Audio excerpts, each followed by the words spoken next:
Hello student, I am Ankita Sahu, your teacher. तो आपका बाउमगार्टन चल रहा था, तो बाउमगार्टन की मैंने आपको एक वीडियो भेज दी थी, देन ये सेकंड वीडियो है।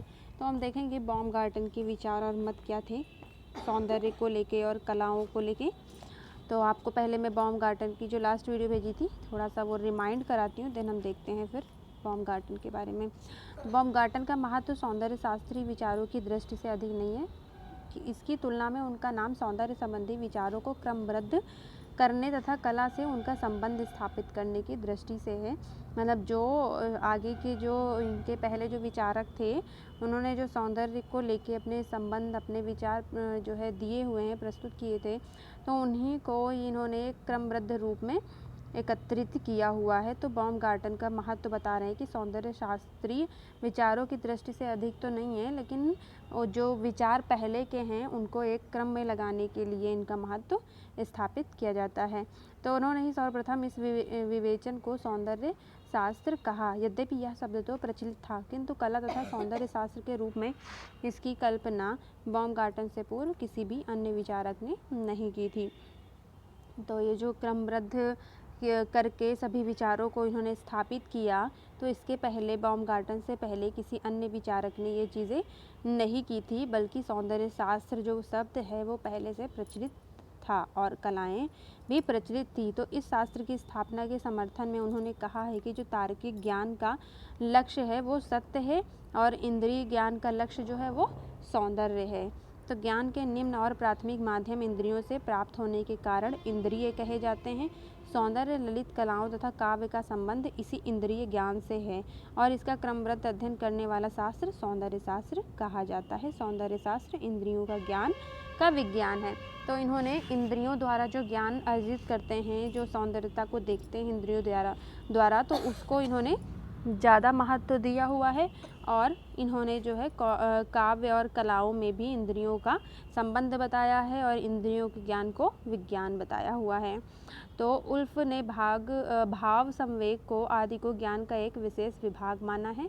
इनके ही मत का पोषण करते हुए बाउमगार्टन ने इंद्रिय बोध को एक स्वतंत्र विभाग मानते हैं और सौंदर्य शास्त्र नाम से स्वतंत्र शास्त्र नाम देते हैं। यद्यपि इंद्रिय बोध को उसके विशेष रूप से पूर्णता प्रकाशित करना कठिन है, तथापि उसमें एक सामंजस्य होता है जो चित्र में उत्पन्न करता है। तो ये कह रहे हैं कि इंद्रिय बोध जो होता है वो पूर्णता से हम प्रकाशित नहीं कर पाते हैं कि हमें क्या चीज़ें, जो हमारी भावनाएं हैं वो क्या हैं, तो उन्हीं को बस हम एक भावनाओं को लेके और इंद्रियों को जो हमारी अनुभूति होती है उन सभी चीज़ों को लेके उनका सामंजस्य करके एक चित्र बनाते हैं और चित्र द्वारा उसको उत्पन्न करते हैं। तो ये सामंजस्य जो है वो सुखात्मक होता है, उससे सुखात्मक की अनुभूति होती है और इससे जो है जो हमारी भावनाएं हैं वो भी जो है सामने दिखती हैं या एक्सप्रेस होती हैं। तो कलात्मक अनुभूति तार्किक ज्ञान की अपेक्षा कम स्पष्ट होता है। इस सामंजस्य के बाद से ही हमारे हृदय में आनंद उत्पन्न होता है। सामंजस्य से ही पूर्णता ही सौंदर्य है, इसलिए सौंदर्य बाह्य न होके आंतरिक गुण मानते हैं। तो बाउमगार्टन ने सौंदर्य बाह्य को नहीं, आंतरिक जो सौंदर्य है उसको इन्होंने महत्वपूर्ण माना है। इंद्रिय बोध की वस्तु से सामंजस्य को सुंदर नहीं कहा जा सकता, किंतु इंद्रिय बोध के सामंजस्य की जो अनुभूति होती है उसे सौंदर्य अवश्य कहा जा सकता है। जिस प्रकार सत्य पूर्ण है उसका ज्ञान विवेक बुद्धि द्वारा होता है, उसी प्रकार सौंदर्य भी पूर्ण है और उसका इंद्रिय ज्ञान का विषय है। तो ये बता रहे हैं कि जिस प्रकार सत्य है उसको हम बुद्धि द्वारा समझते हैं, उसी प्रकार जो है ये जो इंद्रियों द्वारा हम सौंदर्य ग्रहण करते हैं वो सौंदर्यता कहलाता है, सौंदर्य शास्त्र कहलाता है। इंद्रियों द्वारा जो ज्ञान अर्जित होता है वो सौंदर्य का ही विषय कहलाता है। किसी भी वस्तु के अंगों के सामंजस्य क्रम व्यवस्था तथा पारस्परिक संबंधों द्वारा पूर्णता का अनुभव ही सौंदर्य है। इनका लक्ष्य आनंदित तथा उत्तेजित करना है। सौंदर्य पूर्णता अभिव्यक्ति प्राकृति की अनुकृति है, इसे कल्पना के द्वारा व्यवस्थित किया जाता है। तो ये चीज़ें मैंने आपको एग्जाम्पल के साथ लास्ट वीडियो में सारी चीज़ें समझाई थी कि किस प्रकार जो है प्राकृतिक की अनुकृति करते हैं और कल्पना द्वारा उसको एक व्यवस्थित रूप देते हैं। तो ये सारी चीज़ें मैंने आपको लास्ट वीडियो में समझाई थी। अब हम देखते हैं बाउमगार्टन के इसमें और क्या क्या चीज़ें और क्या क्या उनके विचार थे। अनुकृति का अर्थ मात्र प्रतिकृति नहीं है, वरन जो कुछ भी असमंजसपूर्ण है उसकी काट छाट कर विस्तार चित्रण है। साथ ही इसमें इंद्रिय अंशों का भी समावेश कर लिया जाता है जो उसमें वर्तमान नहीं है, यह कार्य की कल्पना करती है। तो जो चीज़ें हम अनुकृति करते हैं जिस चीज़ों की, तो सेम उसको उसकी प्रतिकृति करना मतलब सेम उसकी हूबहू चीज़ें बनाना नहीं होता है अनुकृति का अर्थ, बल्कि जो चीज़ें हमें असमंजसपूर्ण लगती हैं, जो चीज़ें हमें अव्यवस्थित लगती हैं, उनको काट छाट कर एक विस्तार रूप से चित्रित करते हैं। कैसे? इंद्रियों के द्वारा जब हम उस चीज़ को ग्रहण करते हैं और कार्य कल्पना करते हैं तब। किंतु इसमें कोई सामान्य धर्म नहीं होता जिसके आधार पर इसके संबंध में कोई सामान्य लक्षण प्रस्तुत किया जाए। तो इसमें कोई बता रहे हैं कि ऐसा कोई मतलब पर्टिकुलर ऐसा ही नहीं होता कि इसको ऐसा ही करना है, और इसमें जो है सामान्य लक्षण प्रस्तुत किए जाते हैं। जो चीज़ें आपके द्वारा आपको व्यवस्थित लगती हैं, वो चीज़ें उसमें जो लक्षण आपको दिखने चाहिए सामान्य लक्षण, वो हम प्रस्तुत करते हैं या किए जा सकते हैं। इस सौंदर्य के संबंध में अन्वेषण करके भी इसके बाद की शक्ति को बढ़ाया नहीं जा सकता। काव्य कलाओं की पूर्णता के तत्व तर्क से संबंधित नहीं हैं। तो जो चीज़ें आप कल्पना के द्वारा उनको व्यवस्थित करते हो, तो उसी के लिए बता रहे हैं कि इस सौंदर्य के संबंध में अन्वेषण करके भी मतलब उस चीज़ को एक्सप्लोर करते हो आप लोग। अन्वेषण मतलब एक्सप्लोर करना होता है। तो इसके बाद भी उसकी शक्तियों को बढ़ाया नहीं जा सकता। अगर आपने कल्पना नहीं की है उन चीज़ों की कि ये चीज़ें अव्यवस्थित हैं तो इनको कैसे ठीक किया जाए, तो जो चीज़ें आप हूबहू देख के बना रहे हो, तो उसके बाद तो उसमें कोई सुंदरता आप नहीं डाल सकते, सुंदरता से वो संबंधित नहीं हो सकती। तो यही कह रहे हैं कि आप उनको बनाने के बाद उसमें शक्ति को नहीं बढ़ा सकते या उनको और ठीक नहीं कर सकते जब तक आप उसको कल्पना करके अपने दिमाग में अपनी इंद्रियों द्वारा उनको व्यवस्थित नहीं कर लेते। काव्य कलाओं की पूर्णता के तत्व तर्क से संबंधित नहीं है। तो काव्य कलाओं की पूर्णता के जो तत्व हैं वो बता रहे हैं कि तर्क से संबंधित नहीं होते हैं। समानता तथा ऐतिहासिक परिप्रेक्ष्य में प्रति पूर्णता का अनुभव बिना तर्क किए यदि तुरंत हो जाए तो कृति उत्कृष्ट मानी जाती है। तो समानता तथा ऐतिहासिक परिप्रेक्ष्य में प्रति की यहाँ पे कृति होगा, तो कृति की पूर्णता का अनुभव बिना तर्क किए यदि तुरंत हो जाए तो ऐसी कृति क्या मानी जाती है? उत्कृष्ट मानी जाती है। मतलब जो चीज़ें आप देखते हो और उसका पूर्णता से अनुभव करते हो, तो उसको जब आप तुरंत बनाते हो तो ऐसी कृति क्या मानी जाती है? उत्कृष्ट मानी जाती है। मनोवेगों के मानसिक एवं शारीरिक लक्षणों को उचित क्रम में प्रकट करने से भी कलाकृति में पूर्णता आती है।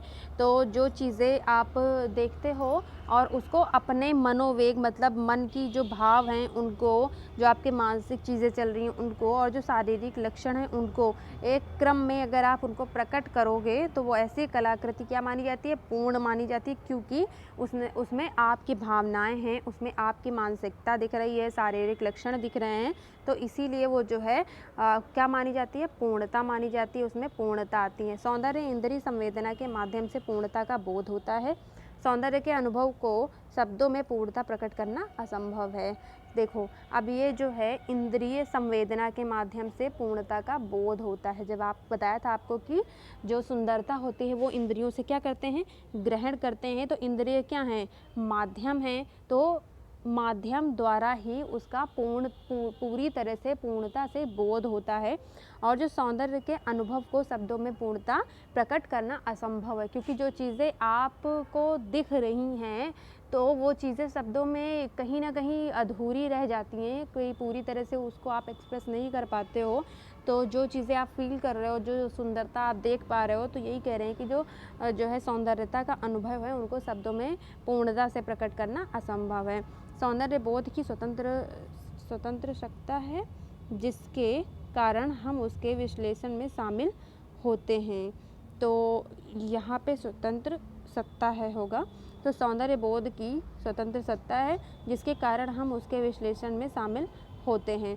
तो देखो, हम लोग क्या करते हैं? बस उसको सौंदर्य बोध को ग्रहण करते हैं स्वतंत्र रूप में, जो सामने दिखती हैं, और जिसके कारण हम उसका क्या करते हैं, विश्लेषण करते हैं और उनमें शामिल होते हैं। एनालाइज करते हैं, विश्लेषण करना और उसमें शामिल होते हैं। हम किसी कलाकृति का महत्व तभी समझ सकते हैं जब हम व्यक्तिगत मतों को तर्क एवं विश्लेषण की कसौटी पर परख लेते हैं और उसके परस्पर इस पर ध्यान देते हैं।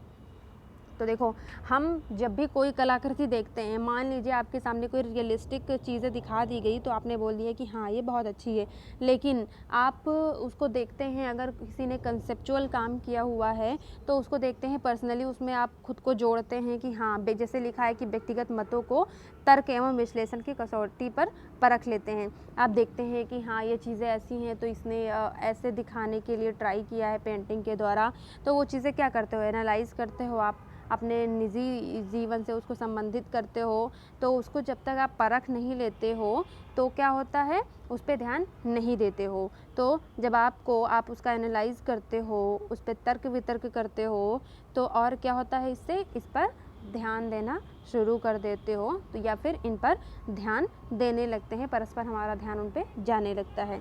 इस समस्त क्रियाकलाप का हम एक स्वतंत्र व्यक्ति की भांति विश्लेषण करते हैं, अतः हमारे मन में स्वतंत्र सृष्टि तथा स्वतंत्र दर्शन की पद्धतियाँ कार्यशील रहती है। सेम वही चीज़ें हैं कि ये जो समस्त क्रियाकलाप होता है, देखना और विश्लेषण करना, उस चीज़ को ध्यान से देखना, तो ये क्या है, ये एक स्वतंत्र रूप में हम करते हैं, एक व्यक्ति की भांति विश्लेषण करते हैं। जो चीज़ें हमारा स्वभाव है विश्लेषण करना, और हमारे मन में स्वतंत्र सृष्टि होती है, स्वतंत्र दर्शन होता है, वही कार्यशीलता से काम करती है या कार्यशील रहती है। इस प्रकार सौंदर्य दर्शन शास्त्र के अंतर्गत एक स्वतंत्र विज्ञान धारा सिद्ध होती है। तो जो सौंदर्य शास्त्र है वो दर्शन शास्त्र से निकला है, आपको स्टार्टिंग में भी बताया था। तो ये जो है ये स्वतंत्र विज्ञान धारा सिद्ध होती है, क्या, जो सुंदरता है वो। आगे देखते हैं, बॉमगार्टन के अनुसार सामंजस्य के आधार प्राकृतिक में से ही ढूंढा जाता है, इसलिए प्राकृतिक की अनुकृति करना ही कला का चरम उद्देश्य है। तो ये मानते हैं कि जो कोऑर्डिनेशन होता है बॉमगार्टन के अनुसार, वो चीज़ें हम कहीं ना कहीं प्राकृतिक में ढूंढते हैं, प्रकृति से ही में मिलता है। तो इसीलिए इन्होंने प्रकृति की जो अनुकृति होती है उसी को कला का मुख्य उद्देश्य, चरम उद्देश्य माना है। प्लेटो के मतानुसार जो प्रकृति सबसे निष्क्रिय है उसी को बॉमगार्टन पूर्ण आदर्श स्वीकार करते हैं। उनके विचार से यह पूर्णता का आदर्श ही कला का आदर्श है। तो प्लेटो ने बताया हुआ है कि जो प्राकृतिक होता है वो कैसा होता है, उसकी जो अनुकृति करते हैं वो निष्क्रिय होता है, इनएक्टिव होता है, और बॉमगार्टन जो है वो उसको पूर्ण तरह से स्वीकार करते हैं, आदर्श मानते हैं प्रकृति के अनुकृति को। उनके विचार से या पूर्णता का आदर्श ही कला का आदर्श है, जो प्रकृति के द्वारा अनुकृति करते हैं। उनके मतानुसार विशिष्ट सामंजस्य अथवा विशेष परिचय बोध को ही सौंदर्य कहते हैं, तथापि से विशिष्ट कहकर ही लक्षण निश्चित किया जा सकता है। तथापि इसे होगा यहाँ पे, इसको यहाँ पे इसे लिख लेना। तो किसके अनुसार, बॉमगार्टन के अनुसार जो सामंजस्य है और जो विशेष परिचय का बोध है उसी को क्या कहते हैं, सुंदरता कहते हैं, और इसे विशिष्ट कहकर ही इसका लक्षण निश्चित किया जा सकता है। मुख्य कह के इसी को, इसके लक्षण देख के ही इसको निश्चित किया जा सकता है कि हाँ ये सुंदर है। प्रत्येक अनुभव की कुछ ना कुछ विशेषता होती है और किसी एक अनुभव के रूप हो सकते हैं, इसलिए इसे विशिष्ट कहा गया है। तो जो भी चीज़ें हम अनुभव करते हैं, फील करते हैं, तो उसकी कहीं ना कहीं कुछ ना कुछ विशेषता होती है किसी न किसी प्रकार की, उसमें एक अनुभव के रूप हो सकते हैं जो चीज़ें हम देखते हैं, तो इसीलिए उन्होंने इसे विशिष्ट कहा हुआ है बॉमगार्टन ने। जो अनुभव होता है उसी को स्पेसिफिक मान के, विशिष्ट मतलब स्पेसिफिक होता है तो स्पेसिफिक मानकर बॉमगार्टन ने उसको सुंदरता कहा है, या उसी को स्पेसिफिक या मुख्य कहा हुआ है। तो बॉमगार्टन अभी आपका यहाँ पे अधूरा है, वो लास्ट वीडियो में आपको बताया था बॉमगार्टन के बारे में। अब हमने इस वीडियो में पढ़ा और नेक्स्ट वीडियो में फिर हम बॉमगार्टन के बारे में पढ़ेंगे। तो इस वीडियो से रिलेटेड अगर आपको कोई भी चीज़ें नहीं समझ में आ रही हो तो मुझसे जूम मीटिंग पर डिस्कस करें। Thank you.